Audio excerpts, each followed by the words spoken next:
Major support for Carolina Business Review provided by Grant Thornton. Operating in more than 100 countries, our tax, audit, and advisory professionals specialize in helping companies unlock their growth potential.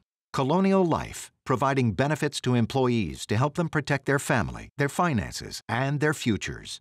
High Point University, the premier life skills university, focused on preparing students for the world as it is going to be. And Sunoco, a global manufacturer of consumer and industrial packaging products and provider of packaging services with more than 300 operations in 35 countries. Hello, I'm Chris William, and welcome to this very special virtual edition of Carolina Business Review. In a moment, we're joined by a couple of experts, Pat Kahle from the Union County Chamber of Commerce in North Carolina, and Dr. Joey von Nessen, the USC's Moore School of Business Research Economists. They join us virtually as well. And later on in this dialogue, South Carolina Attorney General Alan Wilson comes back as well. Please stay with us. Gratefully acknowledging support by Martin Marietta, a leading provider of natural resource-based building materials, providing the foundation upon which our communities improve and grow. Blue Cross Blue Shield of South Carolina, an independent licensee of the Blue Cross and Blue Shield Association. Visit us at southcarolinablues.com. The Duke Endowment, a private foundation enriching communities in the Carolinas through higher education, healthcare, rural churches, and children's services. Barings, a leading global asset management firm dedicated to meeting the evolving investment and capital needs of its clients. Learn more at barings.com. On this edition of Carolina Business Review, Pat Kahle from the Union County Chamber, Dr. Joseph C. von Nessen of the University of South Carolina, and special guest, Alan Wilson, South Carolina Attorney General.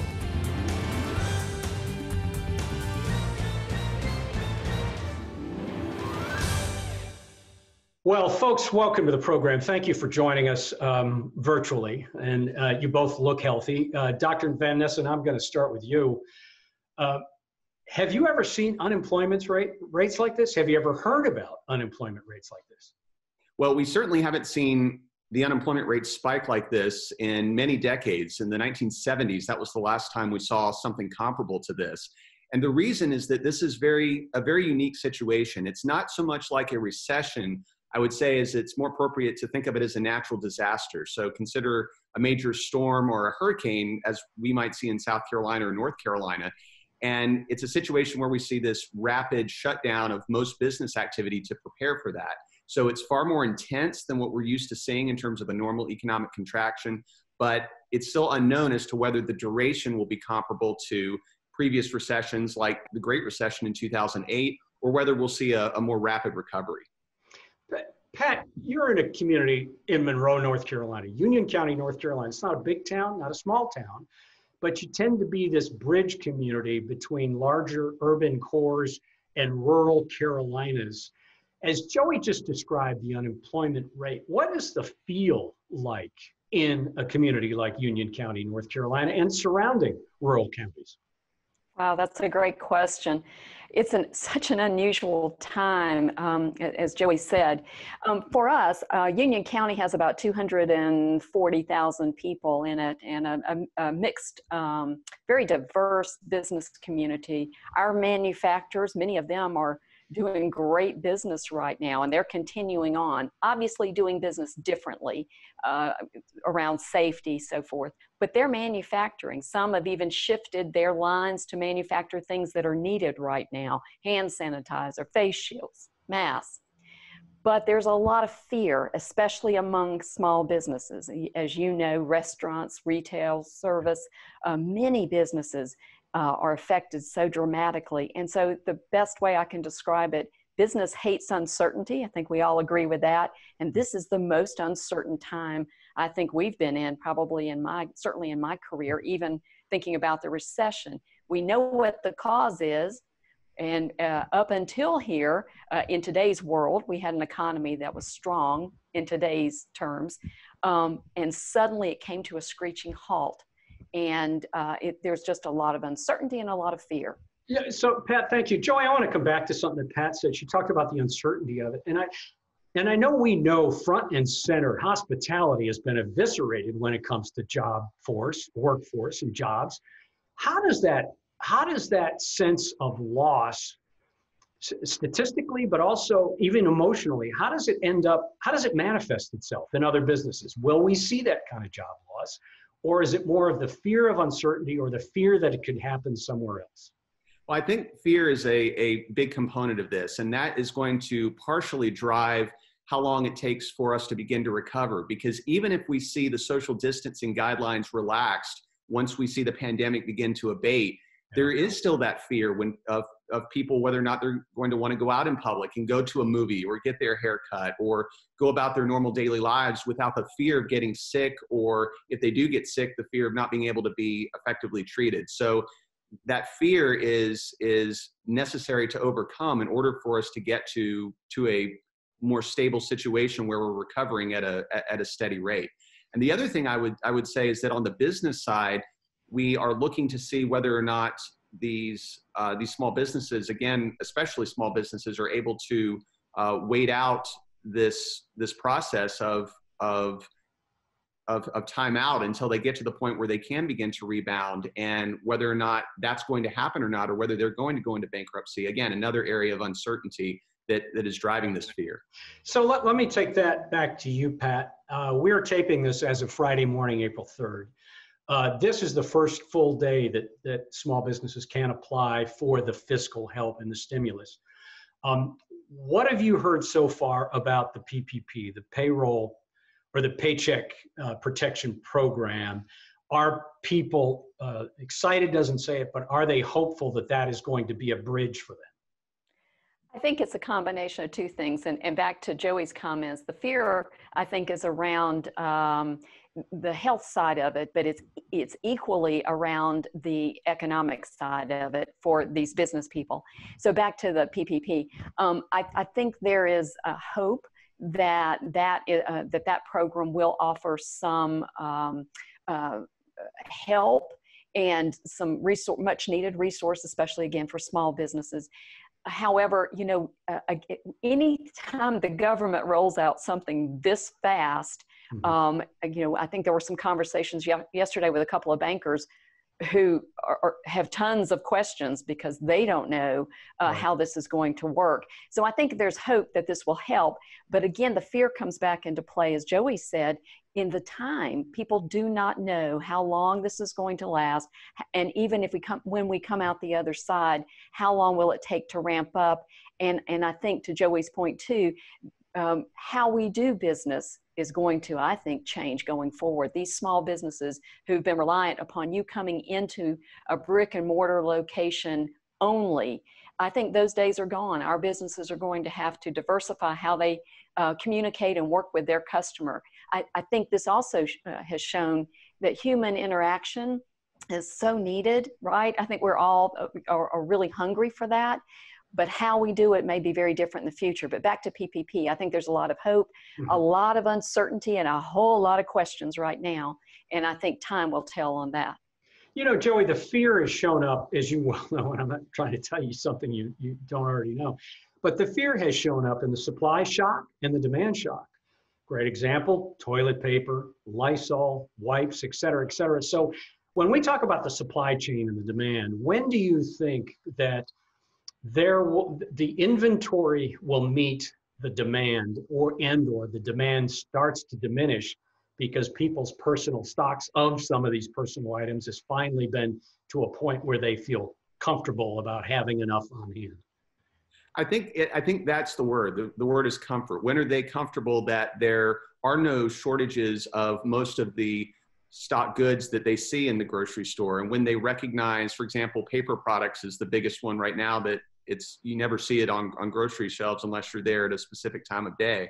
But I think once people realize that no, the companies are stocking up or are increasing their production of these needed items, there is no shortage there. And once they're comfortable recognizing that there is going to be this availability, then they'll back off on the more hoarding mentality, which I think has really taken hold.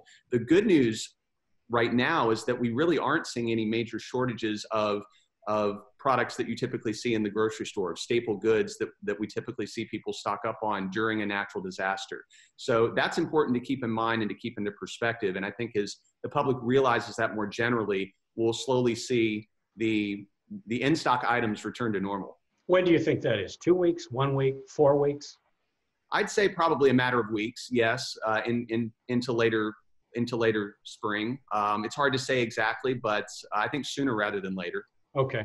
Pat, we have about a minute left. We're going to bring our special guest in just a second, but let me give you the last question in the front of the show here. And the idea of a historic federal stimulus package of over $2 trillion, would you expect General Assemblies, Carolinas, North and South Carolina General Assemblies that have had now surpluses carried forward, would you expect that they will also do some type of rescue plan for local and regional businesses?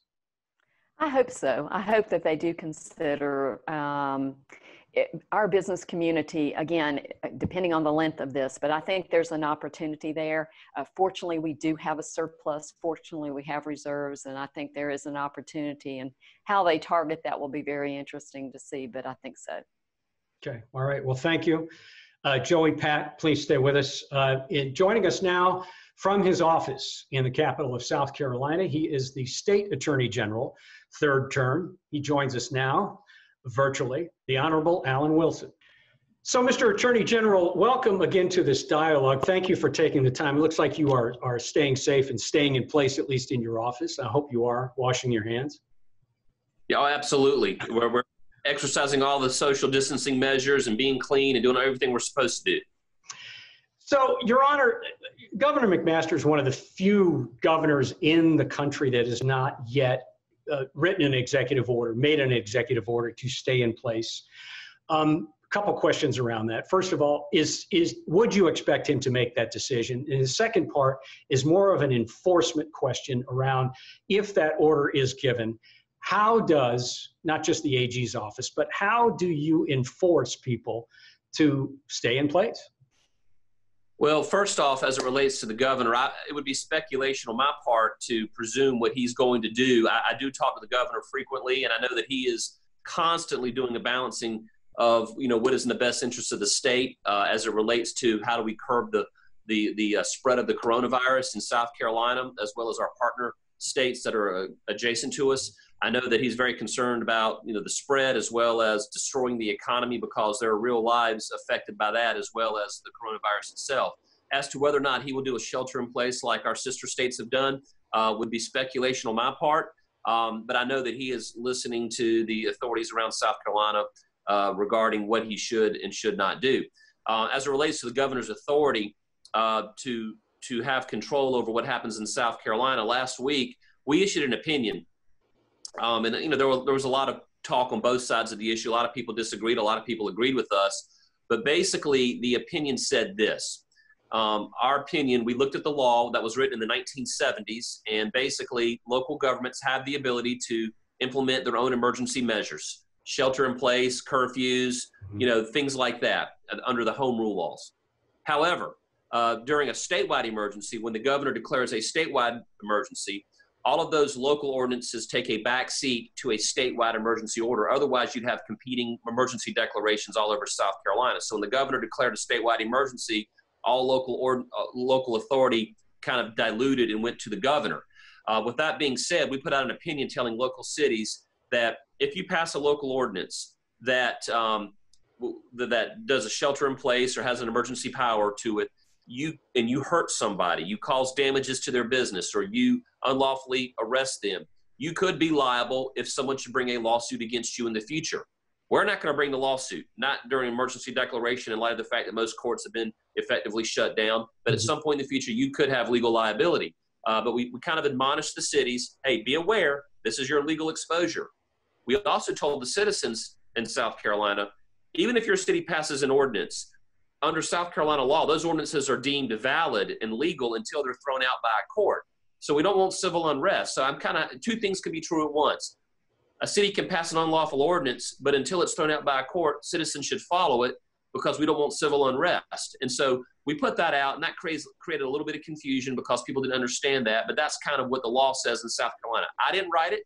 It was written 40 years ago, but that's what it says. That was your interpretation. Let me take this to the next natural step, and this would be speculation, but what if the executive branch of the federal government decided to supersede states? I know that's a stretch, but could the federal branch, could the executive branch issue an order for a national stay in place? And I'm assuming the states could voluntarily follow it or not. Federal law preempts state law as it relates to shelter in place. The practicality of it, if you're being pragmatic, how would the federal government enforce with federal authorities all 50 states and territories beyond that would be incredibly difficult. And I think the states or the federal government has to rely on the states, and they're under our system of federalism. Each state is like its own small government, sovereign government. The federal government has to rely on each individual state to implement policies and guidance that the federal government's put out. Federal government does have a lot of emergency authority over the states, but for the most, and usually strings are attached with money. That's why states comply with what the federal government tells it to do. But I think most states are going to implement their own shelter in place or their own emergency measures in order to curb this epidemic. Okay, all right, thank you. I want to bring our panelists in, Joey Von Nessen and Pat Kahle. Joey, please, after you.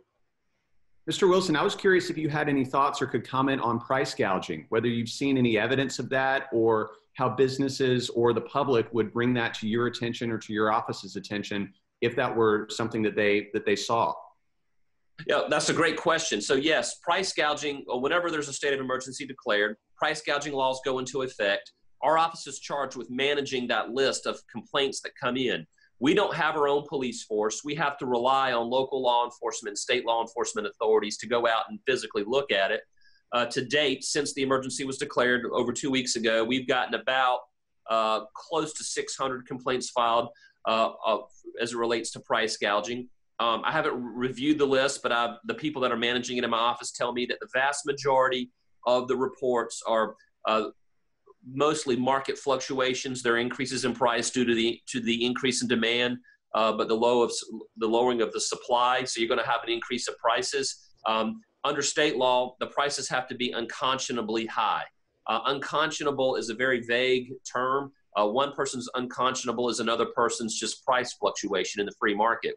So we're going to go through, scrub this list, look at those items, and the vast majority of the things that we're seeing are your sanitizers, your Purells, your Lysols. We're seeing meat, grocery, toilet paper, cleaning supplies. Those things have obviously inflated in price. The question is, are they unconscionable? And the second thing we have to do after we kind of scrub that list is send those things that we think could be unconscionable. We have to send local law enforcement to those stores to dig down a little bit deeper to determine if in fact it is a price gouging. If it is, then those people will be given a citation for it, and they'll have to pay a fine or go to jail if it's egregious enough. Pat? Yeah, that was a great question. I wanted to ask you a little bit about scamming during this time. I'm in North Carolina, and we're seeing an increase there. And I didn't know in South Carolina if you're seeing the same thing. It's interesting that when we go through something like this, it brings out the best and the worst, doesn't it? It really does. You see both sides of humanity when you see a crisis like this. Are you seeing an increase in scamming? Mostly, I'm thinking elderly, by phone, by internet. Are you seeing any of that? Well, a lot in South Carolina. We don't have like the entire state under our office as it relates to scamming. A lot of these reports go to local law enforcement, or they'll go to the state law enforcement authorities. They'll eventually wind their way to us or local prosecutors. So we're not tracking like in real time the number of scamming complaints going on. But what I will say is, generally speaking, whenever you have a black swan event, kind of like what this is, this major event that's disrupting society, and people don't have any certainty or predictability about the future, anxiety goes up, fear goes up, people start to react. You see people hoarding toilet paper, and they do things they don't normally do. And I think that scammers, con artists, people prey like that. They prey on your fear. They prey on your anxiety. And people are very hopeful during this time. They hang on to hope. And when someone is offering you something, a too good to be true opportunity, people are more likely to bite that hook than in a normal period of time. So I'm here today to tell people out there that if something's too good to be true, it probably is. if someone, one thing I have heard is I've heard of people being called by people claiming to be law enforcement officials saying that you've missed jury duty.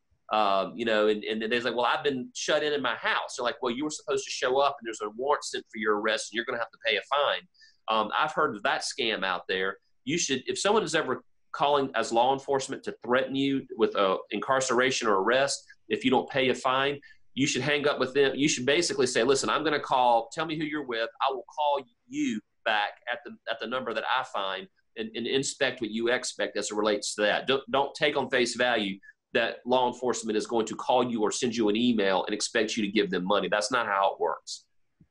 Mr. AG, in the United Kingdom during this crisis, they've seen about a 20% drop in crime. So back to your issue about people taking advantage of other people, would you expect in South Carolina that there's been a drop in crime or a rise in, an increase in crime? Any idea?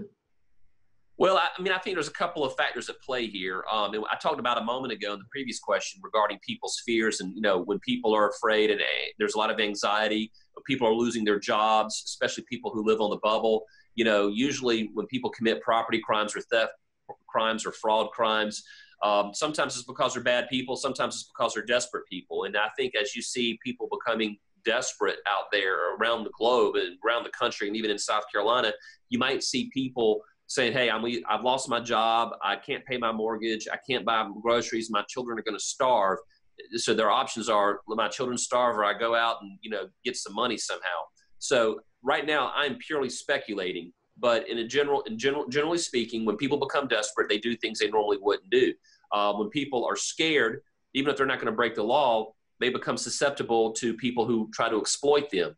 So another thing you got to think about is that people are staying home. So, you know, will property crimes occur if stores are closed, restaurants are closed? So, I mean, right now we're in a very unique period. So you have kind of competing factors here. It's going to be hard to rob houses during the day when everyone's at home, and it's going to be hard to go to stores when they're all closed. So, you know, the thing is you're going to see desperation go up, you're going to see exploitation go up, but at the same time, everyone's kind of hunkered down. And so I'm not quite sure how that's going to play out in the long run. I think because of the uniqueness and novelty of this pandemic, and it's something we've never been through before, I'm interested to see how these numbers are going to play out over the next few weeks. Joey, we have about 3 minutes left.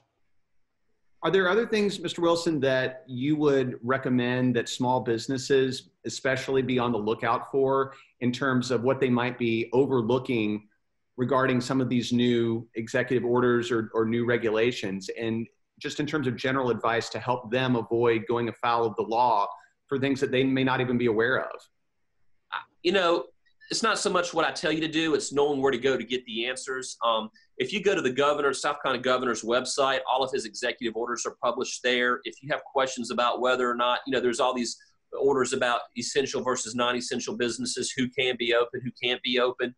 Those are listed in the governor's executive orders on his website. You can also go to the South Carolina Department of Commerce. They have a number there that you can call if you have a question as to whether or not the executive order applies to your business. I know that you can also probably find information at the Department of Commerce about small business administration loans and things of that nature. Just knowing where to go to get answers to all these questions. The CARES Act was passed with the stimulus money coming down to the states, knowing what you need to do, knowing what your rights are. I think just spending time, invest your time in understanding where to find answers to questions, because right now there's a lot of uncertainty in the world, and knowing where to go to get those answers is the one thing I would focus on. I do want to say this to everyone out there who's a small business owner or a family. We will make it through this. This will pass by. It is very uncomfortable. It is scary, but we will survive this, and we will return to, it might be a new normal, but we will return to some sense of normalcy. We just all have to hang in there together. Pat. Yeah, I'd just like to end by asking you, what's the thing that's keeping you up at night right now? Honestly, my children, you know, I'm the attorney general, but I'm also a dad, and like every parent out there, you know, my kids have had their lives disrupted. They're 4th and 6th grade respectively, and this has never happened before. And right now, they feel like this is just a really long summer break, and my job is to make them understand they're still in school, there's still a schedule, bedtimes. It doesn't seem like earth-shattering stuff. Yeah, the world economy is crumbling because of the virus epidemic, but I'm really thinking more local. I'm thinking about my children and how do I keep them normal? How do I keep them in a routine? How do I keep their standard of education at the same as if they hadn't left school? Those are the things that I'm really focused on. How do I keep their lives as normal as possible? Because at the end of the day, my job first is as a dad before I do anything else. We've got about a minute left. And, rural broadband, Your Honor, has been one of those things that we've all talked about to connect all of the counties in South Carolina and North Carolina. In about 30 seconds, does this supercharge the debate about funding rural broadband completely? Hey, listen, the COVID-19 pandemic is going to create a new normal for the entire globe, and it's certainly going to affect South Carolina. How we think about social conventions like talking and shaking hands and hugging and contact and communicating and having meetings, and that's changed the narrative, and broadband is going to be part of that narrative now because people are going to start talking differently and reacting and communicating differently, and that's going to require the more rural areas of our society to have access to the internet. So I do think that's going to be part of the conversation moving forward. Mr. Attorney General, thank you for joining us again. Thank you for your leadership, and especially, as you called it, Black Swan moment in history. It will be different, but thank you, and please stay safe, and don't log off yet. We're working through technical issues, but stay with us, but thank you. Pat Kahle, thank you for joining us from Union County, and Joey, stay safe and glad you're healthy down in Columbia. Until next week, I'm Chris William. Good night. Major funding for Carolina Business Review provided by High Point University, Martin Marietta, Colonial Life, the Duke Endowment, Barings, Grant Thornton, Sunoco, Blue Cross Blue Shield of South Carolina, and by viewers like you. Thank you.